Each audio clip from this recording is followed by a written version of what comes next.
Hey guys, what is up? It's AJ from Brock's Table here, and today we have a new video, and this time we're going to be going over what the New York Islanders have or have not done this offseason with the Silence of the Lamb, Lou Lamoriello.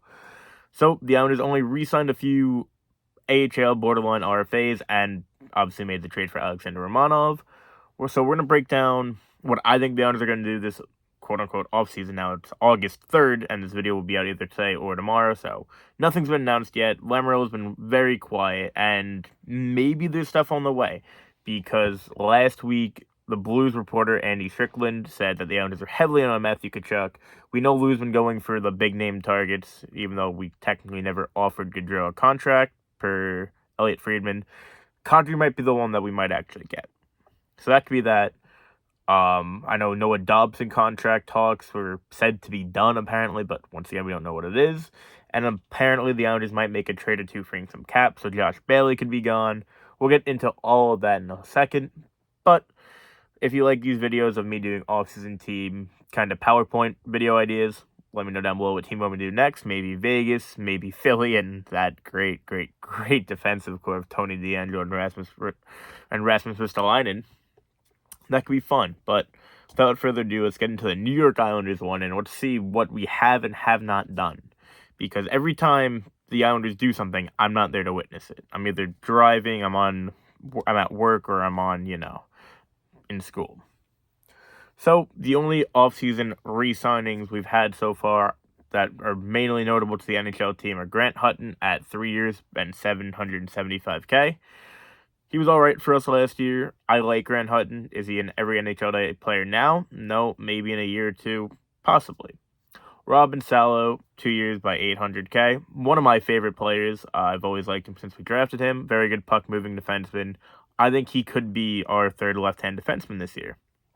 And last but not least, Sebastian Aho, 2 years times $825K.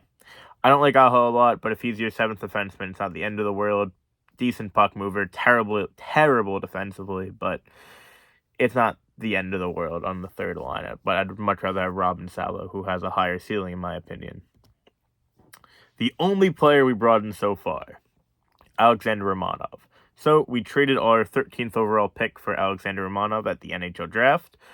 There was a little bit of concern with him coming over with the whole Russia thing now, with Kaprizov, Sorokin, and other players that were being rumored to not being able to come back over, which it's all rumors. I don't really buy into it or anything. Apparently, Kaprizov's already on his way back, if not back by now. I don't know if that's been leaked yet, if he's made it back, but the one thing was, if Romanov is in Russia, which he was in Russia and he was in Miami also, would he have trouble getting back over, and would he want to be an Islander because he is an RFA, so he didn't have to sign there, but more than likely he would sign there.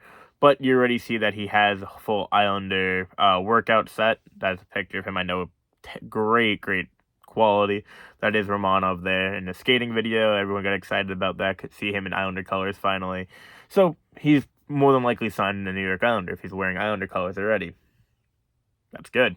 Yes. Attaboy. The main issue here is our cap situation. So everyone's going to say, yes, the Islanders do have the cap room to get a guy like Kadri. And that's fair with having over $11 million in cap space. But, like I said, you still haven't announced 3 of your big RFAs in Noah Dobson, Alexander Romanov, and Kiefer Bellows, which we'll get into. But is Lou Lamoriello going to use that cap money to get a guy like Kadri and get the big fish he's been looking for years, while you still have to worry about signing guys like Matthew Barzal, possibly Scott Mayfield, possibly extending Varlamov after next season? Barzal's an RFA. The other 2 guys are UFAs, but Scott Mayfield's a very good third-line defenseman. We'll see how he does this year, because he didn't have a great year last year, but coming off the playoff run from 2021, he was outstanding in that playoff run. One of the greatest runs we've seen. Well, I've seen as an Islander fan. Probably the greatest. But Mayfield was outstanding throughout that entire run, and I would like him to stay, but at what price is he going to get? So they got to worry about that, and obviously they have all this mapped out. I'm just a person sitting in my basement talking to a laptop right now.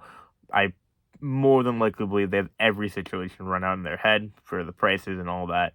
Obviously, that's what they get paid to do. But it depends what they want to do. Cap-wise, they have the cap space, but they still have to sign Dobson, Romanov, and Bellows, like I said. So that will take a decent chunk of the cap. And here they are, the key RFAs who need to be resolved. Bellows, maybe a third liner at best right now. I don't think he really gets in the team. He could be dealt, and we'll get into that. And then your second line, second pair defense of Dobson and Romanov, who are absolutely filthy. My boy Noah. My hot take is that Dobson and Alexander Romanov will be the best second pair in hockey by the end of this year as a total. It's a hot take, so probably won't be true. Probably going to be the Avalanche with Byram and whoever he plays with, because they might trade Gerard still, so we don't know about that. But this might be one of my hot takes in another video for the next season. Dobson and Romanov have so much potential to be so good together. Romanov, crushes people. Very good defensively. Dobson's great on both ends. Both young, good skaters. Could work. Could work very, very well. So here's my kind of predictions for the RFA re-signings. Realistically, Bell's going to get 1 year by $800K.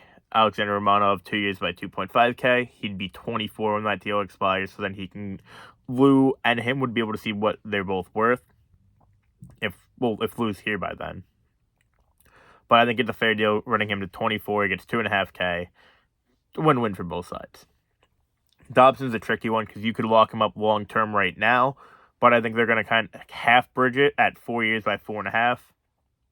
Dobson can easily be a $7 million player, if not $7.5 by the time this contract's up. He could be a top 10 defenseman in the league by the time this contract's up. Noah Dobson's an incredible hockey player, so I'm excited to see what happens. And if this deal is 4 by 4.5, very good contract for the time being. If you lock him up long-term at a cheaper cost, I also wouldn't at a more expensive cost than 4.5, but you lock him up to 7 or 8 years, that's fun also. But I think there's going to be the 4-year route to extend the, RFA rights. So after all these deals, the Islanders would be left with $3.385 million in cap space. But also they could still move guys, obviously make trades like Bailey or Beauvillier, which we will get into, of course. And here is the potential forward core as of today. So we're going to go forward core, defensive core, goaltending unit. Goaltending unit we're not going to do much on, obviously, but we'll talk about it a little bit. So these were our lines literally last year because we brought no one in offensively. Parisi, Barzal, Palmieri, Lee, Nelson, Beauvillier, Bailey, Peugeot, Wallstrom, Martin, Sadikas, Clutterbuck, Johnston, and Bellows as your extras. Really doesn't move the needle. It's still good. You should not have Matthew Barzal playing with Parisi. Parisi's a very good player, still at the age of 38, but is he a first liner? Not really. I do love the hustle and heart he plays with, but he's not a first liner. Hopefully get a bounce back here from Beauvillier. Hopefully Wallstrom breaks out, and hopefully Bailey is not on the team. We'll get into that. And Matt Martin hopefully could be gone as well, which we will get into. But this is our forward core as of right now, right this second. Possible targets you could bring in. Obviously, we're going to talk about Kadri. Another name that's gotten a little bit of interesting, quiet take is Phil Kessel.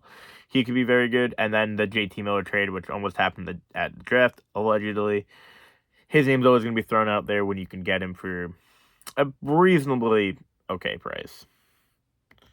So, Kessel aside, if you can get Kessel for cheap on a 1-year deal under $2 million, you probably do it. But do we have the room and do we have the need for him? Not really. I would think we need more of a quote-unquote bigger boy signing, and here are the two bigger boy players that are out there.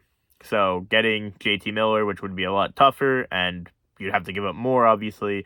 You have to give up at least one of Wallstrom and Beauvillier, 2023 first, and Atu Ratu, their top prospect, who's top. Corey Pronman is going to not have him in the top 20. I believe he's a top 20 prospect in the league right now. Very, very good. After the World Junior Classic, I think he's going to be top 20. You might have to give up another pick or two. Nothing like more substantial than that. That's a pretty good basis for the trade. I'd say so myself for the JT Miller trade.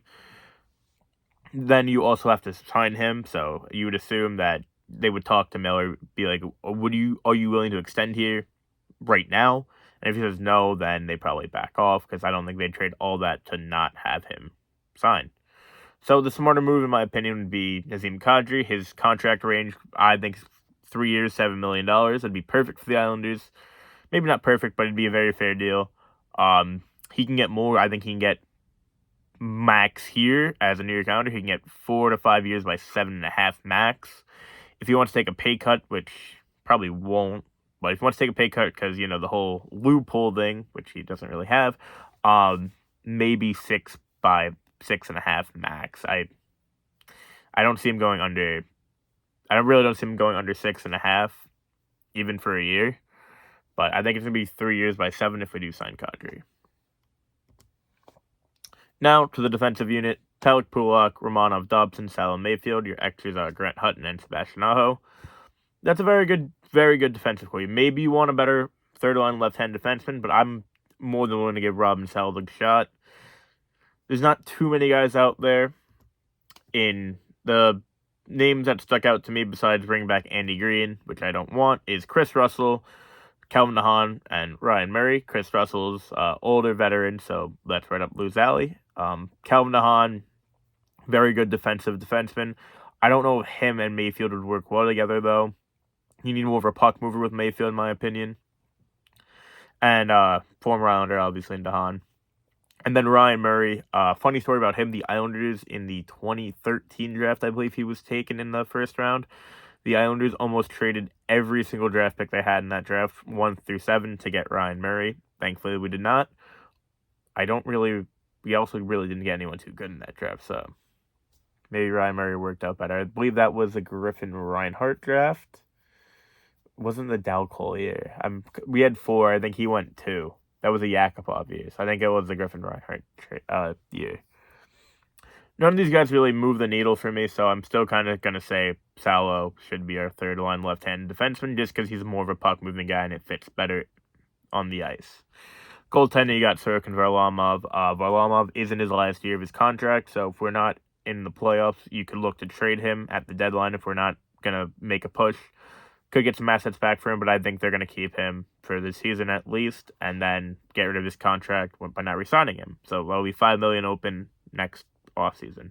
For Barzal, Mayfield, maybe. We'll see. But Sorokin's the guy. He's really good. I love Ilya Sorokin. Easily top 7 goalie in the league. Now here's where we start cooking. The cap clearing moves that could happen. So right now, obviously, the Josh Bailey thing is in kind of fruition with Josh Bailey potentially being traded. He can go to a team like Anaheim, who's looking to take in some cap after signing Klingberg. They still have probably like $13 million of cap. So we could trade him there, give him Kiefer Bells, a decent prospect, Bodie Wild, and some picks. I don't think we'd give up a first. I think we'd give up a second, maybe 2 seconds, maybe a second, a third. Bodie Wild he was a second-round pick. He's not that good of a prospect, and he's not vaccinated, so that has to come into play with the Anaheim. If they don't want to take him because of that, then it is what it is. You could throw in another prospect, but he's not going to play for the Islanders unless he gets vaccinated. So he's basically kind of a throw-in there. Bells is all right, like I said. I think he will probably be trading the deal as a sweetener, and then the picks and getting rid of Bailey. And Bailey's not a bad player. He's not a good player. He's not, it's not like you're sending him away to just rot. He'll still produce for you. He'll put up maybe 30 to 40 points. Just, they don't really need him. He doesn't fit the team right now. He's a movable piece. And then the more interesting one, Matt Martin could retire. Look at what happened with Leo Komarov last year when he went to the KHL. Lou kind of asked him to go, and he obliged, giving the Islanders more cap room. I can see it happening again, as Lou was very kind with the contract he gave to Martin, and he probably had a deal like, if we need you to leave, you have to go. Lou's rules. Matt Martin's been a great Islander for most of his career, for really most of his career. He was at Toronto for, I think, 2 or 3 years. I really like Matt Martin, but it's kind of at the point where it might be time for him to go, sadly, and he's had a great career. So if he does get forced into retirement, we'll see how that, shapes up. Would give us some cap room, though, which is why Lou would do it. Here are my 2 realistic signings for New York Islanders this offseason. I think we're going to get Kadri, and I think we're going to get Tyler Mott. Tyler Mott could completely, perfectly replace Matt Martin and, add back that best fourth line of hockey element to the team. With Mott, Sazek as Clutterbuck, that'd be a sick fourth line for a little under $2 million by 2 years. That's perfect. And then with Kadri, you do $7 million, 7.2 by 4 years. That's fine. $7 million, yeah, I would like that, but I think we're gonna have to give him a little bit more to come here. But if he comes here, we're all more than happy. And with the Martin and Bailey moves, we would have $11 million, a little over $11 million again in cap space. So that would be more than enough to bring both these guys in, and we'd still have a little bit of extra cap room. It works. It works out for all parties except maybe Josh Bailey and I guess Matt Martin if he still wants to play. Here is a final roster, so we just have a little bit under $2 million left in cap space. But here's the lines. Barzal, Kadri, Palmieri. That's sick. Move Barzal to the wing. So Kadri is a better face-off taker. We'll take the face-offs. Better centerman. Barzal can maybe lack a little bit defensively on the wing. He can cheat a little bit more, I meant to say. Sorry. It could work. Second line, you'll have Lee, Nelson, Beauvillier. They ended the season very well playing together. And I like to see how that line will do this season. Third line, Parise, Pajot, Wahlstrom. You have two really more grit and grind guys in Parise and Pajot with a young sniper and Oliver Wahlstrom. It could work. They could show him the right way to play the game. I do like that line as well. And then Tyler Mott, Sadiq Clutterbuck. That line literally rocks. That's a sick fourth line. I really like that offensive core. Defensively, you got Pelech, Pulak, Romanov, Dobson, Salo, Mayfield. Insane defensive core as well. If Salo turns out to be a really good puck-moving defenseman, which I think he could be, that core looks really, really nice. And then you got Sorokin, Varlamov. The team looks a lot better, obviously, than it did last year without the COVID and the old players aside. This team looks really good. I think they're definitely destined to make the playoffs. Extras are Ross Johnson, Richard Panik, and Grant Hutton. I think this team can make could go to the playoffs and do some damage. I mean, I would never count the Islanders out, but we got to see what is in the hands of the Lamb, Lou Lamoriello. So, if you guys like this video, let me know. Leave a like, subscribe. Hope you guys have a good one. Peace out, everybody.